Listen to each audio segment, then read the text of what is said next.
રાહુલ ગાંધીના સંસદમાં નિવેદન બાદ તેમના માટે શૈતાન જેવો શબ્દ વાપરવા બદલ કેન્દ્રીય પ્રધાન વેંકૈયા નાયડુ સામે કોંગી કાર્યકરોએ વિરોધ નોંધાવવાનું શરૂ કર્યું છે। રાજકોટમાં વેંકૈયાનું પુતળું બાળી તેનો વિરોધ કરવામાં આવ્યો હતો।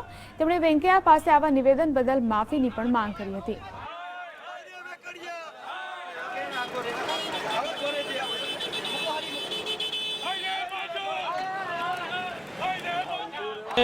રાજકોટ લોકસભા યુવક કોંગ્રેસ અને રાજકોટ NSUI દ્વારા જે ભારતીય જનતા પાર્ટીના રાષ્ટ્રીય નેતાઓ અવારનવાર મહિલાઓ વિશે પણ વાણીવિલાસ કરતા જોવા મળ્યા છે, ત્યારે જે માનનીય શ્રી અમારા નેતા રાહુલ ગાંધીજીના પૂર્વજોએ જે બલિદાનો આપ્યા છે તેવા બલિદાનો ભારતીય જનતા પાર્ટીના પૂર્વજોએ નથી આપ્યા।